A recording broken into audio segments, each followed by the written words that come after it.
Olá pessoal, tudo bom? Meu nome é Felipe Cardoso e no vídeo de hoje eu trouxe aqui a ajuda do meu quadro branco para falar com vocês sobre a estrutura de uma petição ao juízo. A título de exemplo, eu vou usar uma petição inicial e eu espero demonstrar para você a importância de se trazer a ordem cronológica da tua narrativa justamente para se obter uma melhor compreensão do que você quer passar para o magistrado ou então aí qualquer tipo de manifestação escrita que você queira fazer, tá? Independente de ser dentro de um processo judicial ou não, pode ser através de uma notificação, de um comunicado e de um simples e-mail. Eu não vou entrar aqui, gente, numa questão muito mais abrangente que trataria da própria linguística da língua portuguesa, de uma questão um pouco mais estrutural, isso porque, de fato, eu não sou professor de línguas, então o que eu quero com o vídeo de hoje é dizer como que eu considero ser a melhor maneira de se estruturar a tua narrativa para se ter uma melhor compreensão do magistrado, tá ok? Vamos imaginar, gente, que chegou no seu escritório o caso de uma pessoa que comprou um ar-condicionado e esse ar-condicionado veio apresentar defeito. Inclusive, essa narrativa de caso ela é muito similar ao 13º exame de ordem da OAB, que foi justamente o meu exame de prática jurídica, onde eu fiz a petição aí no exame para obter a carteira de advogado. Bom, pessoal, a primeira coisa que nós temos aqui que analisar é a história, o fato que nós temos que é a pessoa que comprou no dia tal um ar-condicionado que veio a dar defeito. Então, essa é resumidamente toda a história. Vamos imaginar que a empresa ela se recusou a proceder ao reparo, ainda que esse produto esteja dentro do prazo de garantia. Então, a primeira coisa que nós temos aí para começar a estruturar é entender dentro da legislação qual é o foro competente para se distribuir essa ação. Então a primeira coisa que a gente faz é direcionar ao foro competente. Então, pessoal, a importância de se endereçar corretamente uma petição é justamente que você vai destinar ela ao receptor, né? Eu não posso simplesmente dizer que eu quero dirigir qualquer tipo de notificação ou então uma própria petição inicial ao foro da cidade de São Paulo, sendo que eu vou dar entrada no Rio de Janeiro. Isso daí parece ser meio óbvio, mas pode trazer aí dificuldades e um atraso. E aí, pessoal, a primeira coisa que a gente vai fazer após direcionar o foro é qualificar as partes. Eu tenho que identificar quem é o autor, quem é o réu, para justamente trazer aqui uma melhor orientação para o juiz de quem está propondo a ação e de quem está sendo processado. Isso é muito importante, gente, porque existem casos também que vão discutir aí a ilegitimidade passiva. Eu não posso querer, por exemplo, se eu comprei um ar-condicionado na loja física e esse ar-condicionado deu problema ao longo do tempo, inclusive já falei um vídeo aqui, vai passar aqui em cima, sobre essa questão, né, de garantia. Quando eu compro numa loja física, a própria loja, ela não tem a obrigação de reparar esse produto se ele veio apresentar defeito no momento posterior. Ele deve ser encaminhado à assistência técnica. Então, a importância de se identificar corretamente o réu se dá justamente porque, ao ingressar com a ação, vamos supor que eu quero processar a loja que me vendeu, sendo que o produto funcionou aí ao longo de 6 meses. Bom, essa loja ela não é mais responsável. Eu tenho que encaminhar a assistência técnica e o réu desse processo, a princípio, será o fabricante, tá? Então é muito importante trazer isso daí. E aí, isso tudo, pessoal, vai formar a estrutura da minha petição, tá? Vamos imaginar que isso aqui seria a estrutura, o escopo da petição inicial. E aí eu vou ter que identificar a peça, tá? Novamente, esse vídeo aqui não é para adentrar como elaborar a petição inicial de uma forma mais extensiva, né? Isso vai constar no curso de prática que nós estamos elaborando, que vai estar lá no Direito em Curso, se você não conhece, direitoemcurso.com.br. Então, meu objetivo aqui hoje não é trazer a estrutura 100% pronta para que você dê entrada no processo. Isso vai estar disponível lá no portal. E aí, inicialmente, é isso que a gente tem que identificar. O que o meu cliente quer? O reparo do produto, vamos supor que a assistência se negou. Aí, ou então a própria autorizada se negou, a fabricante se negou no fornecimento do serviço de reparo. E aí eu tenho que o objetivo dessa demanda judicial está justamente em obter o reparo do produto. E é isso que lá no final eu vou dizer no rol de pedidos. Não estou adiantando aqui, na verdade já falei aqui o que vai constar no final, mas eu tenho que entender que toda a minha narrativa vai vir dentro do escopo da petição, que é justamente a parte mais importante, gente.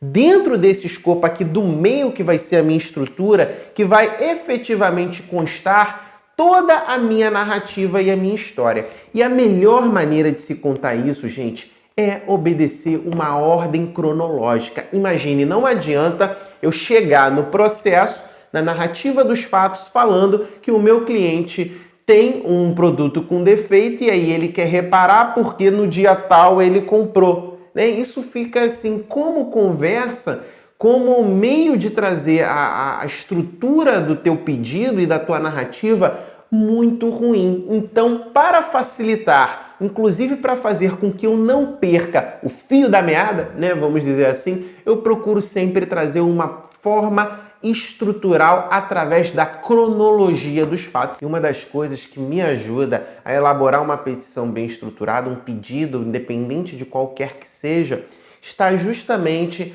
em identificar a princípio qual era o problema do cliente. Pessoal, tudo na nossa vida envolve um problema inicial, né?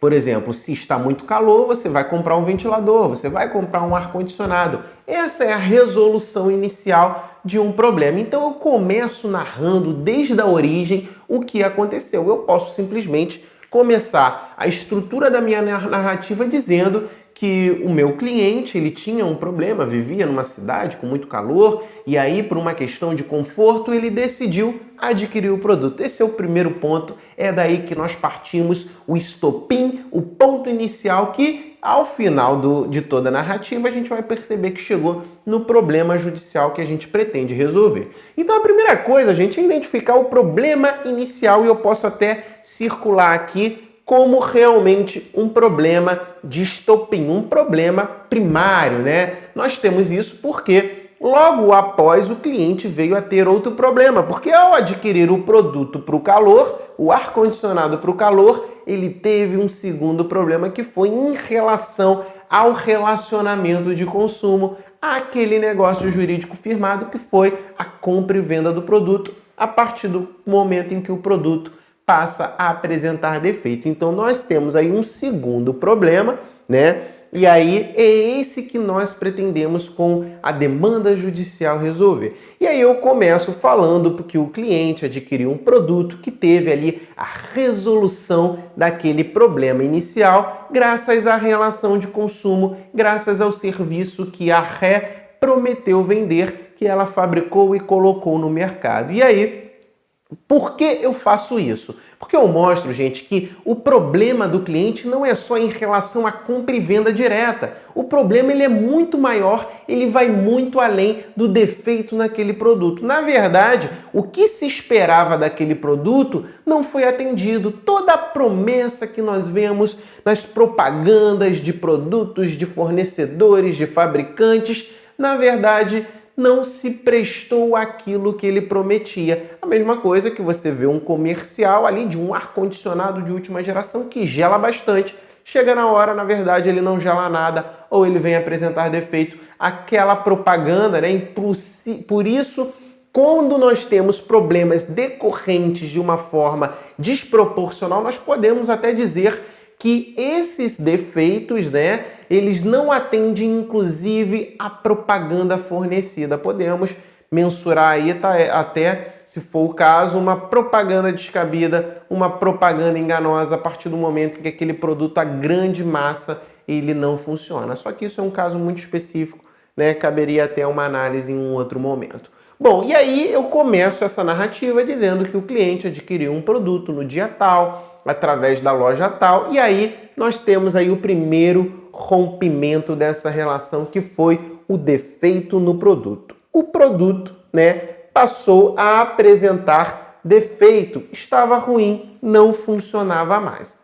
E aí eu geralmente falo quais são as consequências desse problema do produto. Por exemplo, o cliente voltou a ter aquele problema inicial, né? Como eu narrei dentro da minha história que o cliente a princípio queria resolver o problema do calor e aí aqui veio apresentar esse defeito, na verdade nós voltamos ao problema inicial, ou seja, toda aquela propaganda, todo o que foi vendido, como eu falei anteriormente, não prestou a cumprir o objetivo dele. Então nós voltamos ao problema. Claro que aqui eu não vou voltar a narrar tudo que eu narrei inicialmente. O que eu estou dizendo aqui é que graças a esse defeito, aquele problema inicial simplesmente continua persistindo, né? E aí, dentro dessa conexão, eu digo o que o cliente efetivamente tentou fazer para resolver o problema. E aí é muito importante que seja respeitada uma ordem cronológica. No dia tal, o cliente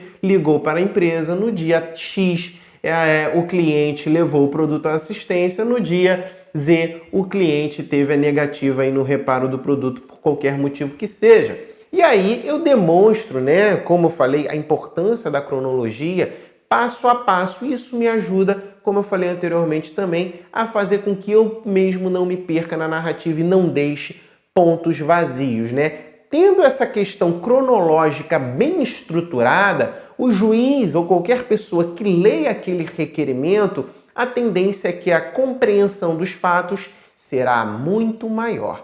Então, ao final, eu falo que graças a esse problema aqui apresentado, não restou alternativa ao meu cliente a não ser a propositura da ação judicial. Então, o cliente teve efetivamente que se propor a ação e aí, com isso, nós chegamos no rol de pedidos, que foi exatamente o que eu coloquei ao final da minha petição, que é o que o cliente deseja com aquela manifestação judicial, que aí vai ser a obrigação da empresa em reparar o pedido, vai ser aí na indenização dos danos morais. Inclusive, eu posso colocar dentro dessa narrativa, logo após dizer aqui os problemas que o meu cliente está tendo em decorrência da falha, do defeito do produto, eu posso dizer tudo aquilo que passou a abalar ele, como, por exemplo, no dia que deu o defeito, ele, em decorrência do calor insuportável, teve que comprar um ventilador para se tornar minimamente